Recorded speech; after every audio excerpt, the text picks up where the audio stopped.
किस टाइप के क्वेश्चन पूछे गए हैं और किस किस टॉपिक से क्वेश्चन पूछे गए। तो जो एस्पिरेंट अभी जो देने वाले एग्जाम, उनके लिए ये रेलिवेंट होगा, ये उनके लिए बेनिफिट होगा कि आपको पहले से पता होगा कि इस टाइप के क्वेश्चन पूछे जा रहे हैं, तो आपको लिए एक एज मिलेगा। Hi everyone, welcome to practice mock. तो अभी अभी आपको पता है कि आईबीपीएस क्लर्क प्री का एग्जाम थोड़ी देर पहले खत्म हुआ है, शिफ्ट वन का। तो हमारे साथ कुछ एस्पिरेंट है जिनका एग्जाम शिफ्ट वन में था। तो आइए हम उनसे डिस्कस करते हैं कि एग्जाम के क्या लेवल थे, क्या पैटर्न थे, और क्या क्या पूछा गया था एग्जाम में। जो तीनों सेक्शन है उसमें किस टाइप के क्वेश्चन थे, और इनका लेवल, एग्जाम का होल लेवल क्या था पूरा, हम लोग कंप्लीट एनालिसिस करेंगे। Ankit, how are you Ankit? How I'm good, sir. How are you? I am good also. So Ankit, कैसा हुआ पेपर आपका? सर अच्छा गया, 82 अटेम्प्ट करे मैंने। 82 अटेम्प्ट के, ठीक है। जी। और आप, हाँ, तो आप मुझे अभी, जैसे मैंने रायसा से बात की, सुनील से बात की, इन्होंने क्वांट और रीजनिंग का एनालिसिस दिया, आप मुझे थोड़े इंग्लिश के बारे में बताइए कि इंग्लिश में कैसे पेपर थे, इजी था या फिर क्या क्या टॉपिक्स आए हाँ थे? सर, इंग्लिश में कह सकता हूँ इजी टू मॉडरेट था। अच्छा, जो इंग्लिश में। आरसी था वो थोड़ा हम्म, मतलब ऐसा था कि मतलब डायरेक्ट बेसिस पे नहीं था। कुछ क्वेश्चंस पे हम्म, डायरेक्ट बेसिस पे थे और कुछ थोड़े कॉन्सेप्चुअल थे। तो जैसे हम्म, कि इनहेरेंट वाले जो हो जाते हैं या पैसेज वाले जो हो जाते हैं कि पैसेज क्या हम्म, बताना चाह रहा है आपको, तो दो तीन क्वेश्चन ऐसे हम्म, थोड़े थोड़े मॉडरेट थे। बाकी आरसी हम्म, इजी था। टोटल आरसी में ठीक। अप्रोक्स 8 क्वेश्चंस आए थे। हम्म, उसमें से 5 to 6 डुएबल थे और टू थोड़े थोड़े टफ थे, मतलब मॉडरेट कह सकते हैं। Then okay. पैरा जंबल जो आया था वो वन सेंटेंस बेस्ड आया था, सिंगल सेंटेंस बेस्ड। मतलब हम्म, पैराग्राफ बेस्ड नहीं था, सिंगल अच्छा। सिंगल सेंटेंस थे, छोटे छोटे एक एक लाइन के। तो वो पांच हम्म, क्वेश्चंस आए थे पैरा जंबल के। हम्म, देन वर्ड करेक्शन वाले आए थे 5 क्वेश्चंस। वर्ड को हम्म, करेक्ट करना था, जो भी करेक्ट इनकरेक्ट वर्ड है उसको बताना था। और हम्म, उसके अलावा जो सर फ्रेज के जो सेंटेंस होते रिप्लेसमेंट वाले, वो 5 क्वेश्चंस थे। जो फ्रेज रिप्लेसमेंट आते हैं ना, जैसे दो तीन हम्म, वर्ड्स के जो सेंटेंस होते हैं उसको हम्म, रिप्लेस करके वाले भी 5 क्वेश्चन आए थे। हम्म, और सर उसके बाद 6 सर क्लोज टेस्ट आए थे, मतलब क्लोज टेस्ट के 6 क्वेश्चन थे। 6 क्वेश्चन, ठीक है। हाँ, और एक सर वो एक वर्ड यूसेज वाला क्वेश्चन भी था, पोर करके एक पोर वर्ड दिया हुआ था। उसके 3 ऑप्शंस दिए हुए थे यूसेज के कि कौन कौन ये पोर वर्ड कहाँ पे यूज होता है। तो एक क्वेश्चन ये भी था। ओके, ठीक है। तो और ओवरऑल जो लेवल था इंग्लिश का, वो आप क्या कहेंगे, इजी टू मॉडरेट या इजी इजी? टू मॉडरेट था sir, easy to moderate. Easy to moderate, ठीक है। तो आपके इंग्लिश में कितने अटेम्प्ट हुए? इंग्लिश में अगर मैं सर शुरुआत, मैंने 26 अटेम्प्ट करे। ट्वेंटी इंग्लिश सिक्स में आप, जी। ओके। हम्म, तो थैंक यू अंकित, आपने इंग्लिश का अच्छा एनालिसिस दिया। और फिर मैं प्रभु हमारे साथ जुड़ चुके हैं। प्रभु, प्रभु आप बताओ, आपका एग्जाम कैसा गया? अ, जी सर, अच्छा गया। मैं 90 अटेम्प्ट किया हूँ। 90 एप्टीट्यूड और अटेम्प्ट। रीजनिंग। जी जी सर। हम्म, एप्टीट्यूड और रीजनिंग में मैंने 63 किए हैं, और हम्म, 62 किए हैं, और इंग्लिश में 28 किए हैं। ओके। तो आप मुझे थोड़ा ओवरऑल पेपर का आइडिया बताइए कि ओवरऑल कैसा था paper? Overall paper easy to moderate था। हम्म, इंग्लिश थोड़ा इजी टू मॉडरेट लगा, और एप्टीट्यूड और रीजनिंग इजी लगा। अच्छा। जी सर। एप्टीट्यूड और रीजनिंग इजी था। तो अगर मैं जी सबसे पहले मैं बात करता हूँ इंग्लिश की, तो इंग्लिश में जो जी सर। एवरेज अटेम्प्ट है वो कितना आप कहेंगे कि कितने हो सकते हैं एवरेज? गुड अटेम्प्ट अगर मैं बोलूँ, 20 गुड से अटेम्प्ट। लेकर गुड अटेम्प्ट हम इंग्लिश में 22 या 23 से 25 पूछ सकते हैं। 23 से 27 गुड अटेम्प्ट होगा, ठीक है। और जी सर। रीजनिंग में कितने हो सकते रीजनिंग में 25 से लेकर 27 हो सकते हैं। हैं? 25 से 27 ये गुड अटेम्प्ट है, मतलब पेपर के हिसाब से अगर आप कहें तो। जी जी जी सर। ओके, रीजनिंग में। और क्वांट में कितने गुड अटेम्प्ट होने आठ में चाहिए थे? 23 से 26 गुड अटेम्प्ट आएंगे। क्वांट में होने चाहिए थे गुड अटेम्प्ट, ठीक है। मतलब अगर मैं जी सर। ओवरऑल बात करूँ तो आपके हिसाब से जो पेपर है तो 80 इज ए गुड अटेम्प्ट। अगर कोई जी जी 80, जी बिल्कुल सर। 80 to 85 कर रहा है तो अच्छा अटेम्प्ट माना जाएगा, ठीक है। अच्छा अटेम्प्ट, जी जी बिल्कुल। ओके। तो फिर मैं रायसा के साथ पास चलता हूँ। रायसा, आप बताओ कि आपके हिसाब से जो पेपर हुआ उसका मतलब क्या अटेम्प्ट, क्या गुड अटेम्प्ट होना चाहिए था, और कहाँ आपको लगा कि, और अगर आपने किया तो आपको क्या लगा कि और क्वेश्चन बन सकते थे, या फिर आपने जो अटेम्प्ट किया वो अच्छा अटेम्प्ट है, ये आप कहेंगे? हाँ सर, मैंने जितना किया उससे और हो सकता था बिकॉज पेपर काफी इजी लेवल था। हम्म। लास्ट ईयर के कंपैरिजन में अगर मैंने जिस में दिया था उसके कंपैरिजन में मुझे तो इजी लगा था उसका पेपर। हम्म। और रीजनिंग में जैसे 28 to 30 ये गुड अटेम्प्ट हो हम्म। सकते हैं। हम्म। एंड क्वांट में 25 to 28 गुड अटेम्प्ट है हम्म। मेरे अकॉर्डिंग। एंड इंग्लिश में 25 प्लस गुड अटेम्प्ट हो सकता है, बट इस पे एक्यूरेसी डिपेंड करता है, मतलब कि कितने एक्यूरेट क्वेश्चन जाते हैं हाँ तो हमारे। हाँ, आपने एक चीज मेंशन की एक्यूरेसी कि मैटर। हाँ, ओके, आपने एक चीज मेंशन किया कि आपने बोला कि लास्ट ईयर के कंपैरिजन में इस बार का एग्जाम इजी था, है ना? तो हाँ लास्ट ईयर के कंपैरिजन में इस बार इजी था, तो ये मैं अंकित से पूछता हूँ कि क्या आप एग्री करते हैं रायसा की बात पे कि आपने अगर लास्ट ईयर दिया था exam? No sir, same level था, I think same level. Okay, तो रायसा आपने एग्जाम दिया था लास्ट ईयर, राइट? हाँ हाँ। ओके, सेम लेवल था आपके हिसाब से, अंकित के हिसाब से। और प्रभु जी। आपके, आप अगर आपने दिया मुझे होगा तो लगता है आपको आप मैं पिछले साल से मैं कहूंगा कि पिछले साल के हिसाब से इस साल थोड़ा इजी था। इजी था, ओके। मतलब जी। लेकिन कुछ ज्यादा ही इजी नहीं था, मतलब कुछ ज्यादा ही, नहीं मतलब नहीं। डिफरेंशिएट नहीं था कि एकदम लास्ट टाइम बहुत ज्यादा टफ पूछ नहीं गया था और नहीं। इस बार बहुत ज्यादा इजी, मतलब थोड़ा बहुत स्लाइटली, मतलब अगर कहे तो डिफरेंस होगा, स्लाइट डिफरेंस जी है ना? जी। 19-20 का तो डिफरेंस है। हाँ थोड़ा सा डिफरेंस है। तो एक बार मैं आप लोगों की जो आप लोगों ने जो बोला है मुझे, उससे मैं समराइज करता हूँ कि अगर मैं क्वाड, पहले मैं अगर इंग्लिश की बात करूँ तो इंग्लिश में जो अच्छे अटेम्प्ट, इंग्लिश में जो टॉपिक्स थे, एक बार मैं आप लोगों के से कंफर्म करूंगा, जो जो मैं अगर मैंने अगर कुछ गलत बोला तो आप वहाँ पे थोड़ा आप मुझे करेक्ट करना। कि इंग्लिश में जैसे मैंने बात की शायद किसी सुनील से बात की थी शायद, आई थिंक। तो उन्होंने बताया था इंग्लिश का लेवल इजी टू मॉडरेट था, ठीक है, राइट? आप लोग एग्री करते हैं? जी। तो यस सर। इंग्लिश का और इंग्लिश में आरसी के अप्रोक्स 5 से 6 क्वेश्चन थे। तो ये मैं आने वाले जो एस्पिरेंट है जी उनको भी मैं ये मतलब इनको उनके लिए भी ये होगा कि आप लोग जो एनालिसिस देख रहे हैं उनके लिए ये मैं बता दे रहा हूँ कि किस टाइप के क्वेश्चन पूछे गए हैं और किस किस टॉपिक से क्वेश्चन पूछे गए। तो जो एस्पिरेंट अभी जो देने वाले एग्जाम, उनके लिए ये रेलिवेंट होगा, ये उनके लिए बेनिफिट होगा कि आपको पहले से पता होगा कि इस टाइप के क्वेश्चन पूछे जा रहे हैं, तो आपको लिए एक एज मिलेगा कि हाँ, आप जब एग्जाम देने जाओ तो आपको लगेगा कि आपको ये रहेगा कि इस टाइप के क्वेश्चन पूछ रहे हैं, तो आप देख सकते हैं। ओके, तो मैं इंग्लिश का समराइज करता हूँ। इंग्लिश में जो लेवल है आपका, अकॉर्डिंग टू जो हमारे साथ बैठे हैं स्टूडेंट, उनके अकॉर्डिंग इजी टू मॉडरेट है, ठीक है। और आरसी में लगभग 5 से 6 क्वेश्चन पूछे गए हैं, मतलब अप्रोक्स 5 से 6 क्वेश्चन जी। है। और टॉपिक जो पूछे जा रहे हैं वो पैरा जंबल 8 से पूछे क्वेश्चन जा रहे आए हैं। थे 8 क्वेश्चन आए थे, ओके। 8 क्वेश्चन आए सर। थे हाँ। पैरा। आरसी में। ओके। 9 और 10 अराउंड 9 to 10 ओके ना, क्वेश्चंस। मतलब वही है कि 8 से 10 के बीच में डिफरेंस करेगा अगर आप दे रहे एग्जाम तो, ठीक है। पैरा जंबल में जो क्वेश्चन पूछे गए थे वो सिंगल सेंटेंस के थे, वो ज्यादा टफ नहीं पूछे जा रहे, इजी सेंटेंस है और आपको ज्यादा टफ नहीं दे जी। रहे। वर्ड वर्ड करेक्शन से पूछ रहे, लगभग 5 क्वेश्चन थे, ठीक है। वर्ड करेक्शन में फ्रेज रिप्लेसमेंट के 5 क्वेश्चन थे। क्लोज टेस्ट, यानी इसमें आपका आपका जो वोकैब है ये सब आपका टेस्ट होता है। क्लोज टेस्ट में जनरली आपका वोकैब, ग्रामर, लगभग ऑल चीज जो इंग्लिश में कवर होती है वो टेस्ट होते हैं। तो इसमें भी 6 क्वेश्चन आपके पूछे गए। वर्ड यूजेस में आपके 4 क्वेश्चन पूछे गए, राइट? तो इस मतलब नहीं, आपके जो एक टॉपिक, 1 क्वेश्चन थी सर। वर्ड वर्ड यूजेज में यूजेस। 1 क्वेश्चन थी।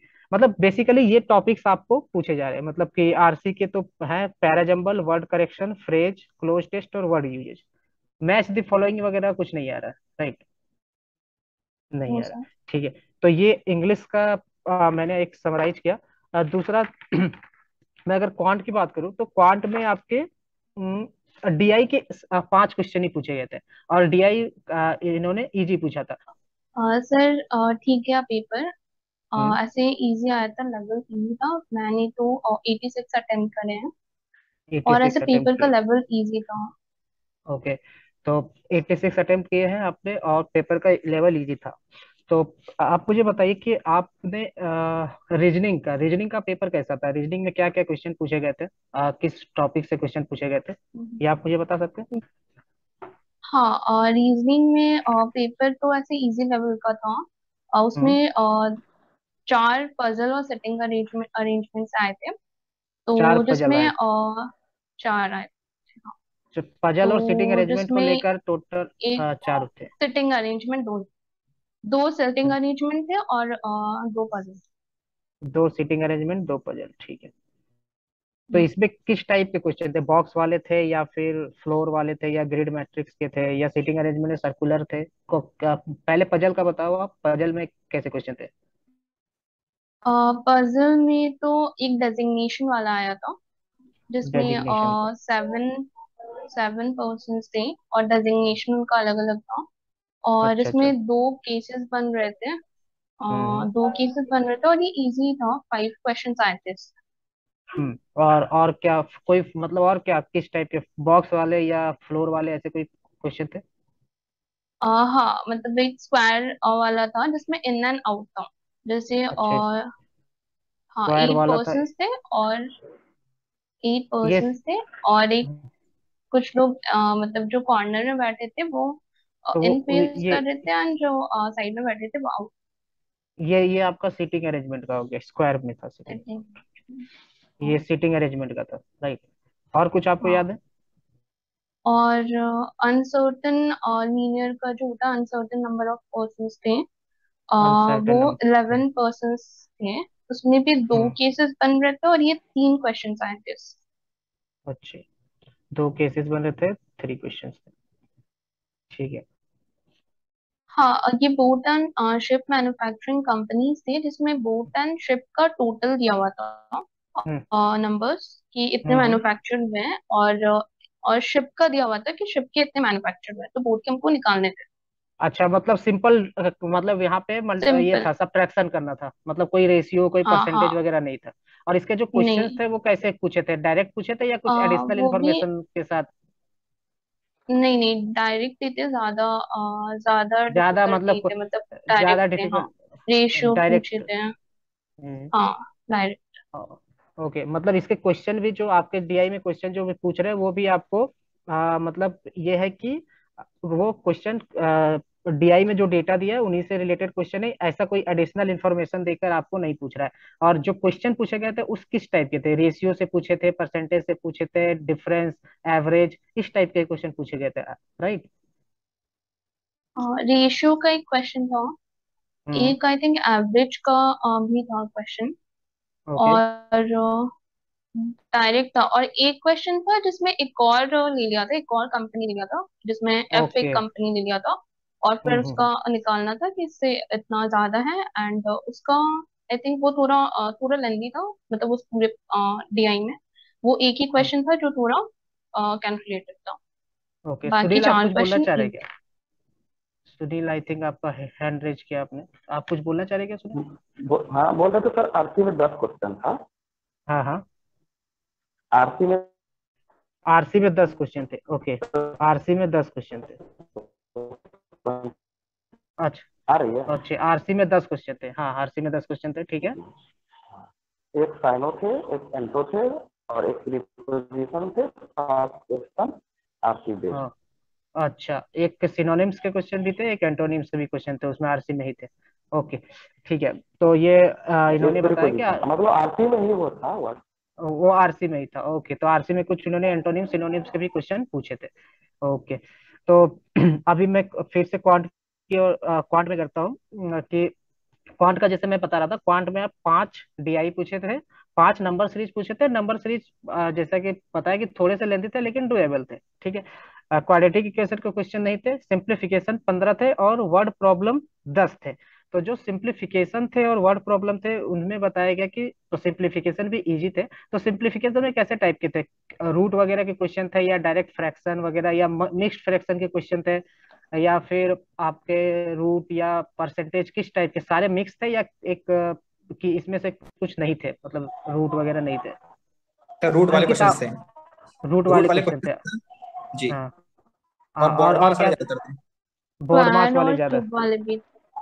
बोर्ड मास, रूट और स्क्वायर वाले, मतलब क्यूब वाले भी थे, ठीक है। क्वेश्चन वाले भी थे।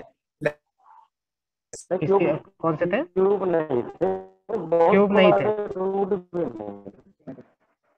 ओके। हाँ सर, वर्ड प्रॉब्लम कह सकते हैं कि मॉडरेट लेवल का था। मतलब हम्म इतना भी इजी नहीं था। कुछ हम्म क्वेश्चंस थे जो इजी थे, डुएबल थे, 2-3 क्वेश्चंस। बाकी सब हम्म मॉडरेट लेवल के थे। एंड हम्म बाकी सिंप्लीफिकेशन आसान था। मिसिंग नंबर सीरीज भी आसान थी। एंड डीआई भी हम्म सर एक क्वेश्चन डिफिकल्ट था, बाकी सब 4 आसान थे। और हम्म अगर आप चाहे तो मैं रीजनिंग के ऊपर एक्सप्लेन कर सकता हूँ कि रीजनिंग में क्या क्या आया था, अगर आप चाहें। हाँ बिल्कुल, आप एक बार बता दो, मैं समराइज कर दूंगा। सर रीजनिंग में सिलॉक्स के 3 क्वेश्चन आए थे, हम्म। ओनली ओनली फ्यू वाले कॉन्सेप्ट पे। ओनली फ्यू वाले इसके कॉन्सेप्ट के। अलावा सिटिंग अरेंजमेंट आई थी अनसर्टेन वाली, वो 3 क्वेश्चन थे। हम्म। उसके अलावा अनसर्टेन वाली फ्लोर आई थी, उसके 4 क्वेश्चन हम्म। थे। हम्म। और एक स्क्वायर वाला सिटिंग अरेंजमेंट आया था, पजल टाइप का स्क्वायर वाला, जिसमें 8 पीपल हम्म। बैठे थे, आउटसाइड और हम्म। इनसाइड देख रहे थे, उसके 5 क्वेश्चन थे। हम्म। उसके अलावा एक वर्ड फॉर्मेशन वाला भी क्वेश्चन था, जिसमें कि केयर और रेस करके 2 वर्ड्स बन रहे थे। हम्म। केयर और रेस करके 2 वर्ड्स बन रहे हम्म। थे। एक फॉरवर्ड बैकवर्ड वाला क्वेश्चन था। हम्म। अल्फा न्यूमरिक के, जिसमें नंबर वाली सीरीज आई थी, उसके 5 क्वेश्चन थे अल्फा हम्म। न्यूमरिक वाले में। हम्म। और इसके अलावा 7 अरेंजमेंट वाले 7 अरेंजमेंट करके क्वेश्चन आया था, जिसमें ऑर्डर बैठाना था, 7 लोग का 7 पीपल्स थे, उनको ऑर्डर में हम्म। बैठाना था, उसके 5 क्वेश्चन थे। उसके अलावा हम्म। ब्लड रिलेशन के 3 क्वेश्चन थे। And hmm. इनइक्वालिटी के भी 3 क्वेश्चन थे, जो कि काफी इजी थे, मतलब सिंगल लाइन वाले जो इनइक्वालिटी होता है, कॉमा वाले क्वेश्चन हम्म। नहीं थे, डायरेक्ट क्वेश्चन थे इनइक्वालिटी। तो ये ओके। ओवरऑल रीजनिंग का था। ओके, तो जैसा कि देखो, जैसा कि ये अंकित ने आपको रीजनिंग का पूरा एनालिसिस दे दिया कि रीजनिंग में कैसे क्वेश्चन थे। तो आप उससे आपको ये पता चल जाएगा कि रीजनिंग में जो पजल्स वगैरह है वो लगभग 17 से 18, और बाकी मिसलेनियस के क्वेश्चन है। और हम्म। डीआई में आपके 5, सॉरी वर्ड पार्ट में आपके 5 डीआई है। और बाकी नंबर सीरीज 5 है, सिंप्लीफिकेशन 15 आए थे, बाकी वर्ड प्रॉब्लम आए थे। ठीक है, और इंग्लिश में जो आए थे आपके 10 आरसी के क्वेश्चन थे, क्लोज टेस्ट के 6 क्वेश्चन थे, और बाकी आपका मिसलेनियस का था। तो ये ओवरऑल जो आपके पूछे गए क्वेश्चन है। तो जो अगर मैं एक ओवरऑल पूरा कहूँ कि कितने गुड अटेम्प्ट होना चाहिए, और ये सब मैं फाइनली एक समराइज करता हूँ, तो शिफ्ट 1 में जो पेपर था वो इजी पेपर था।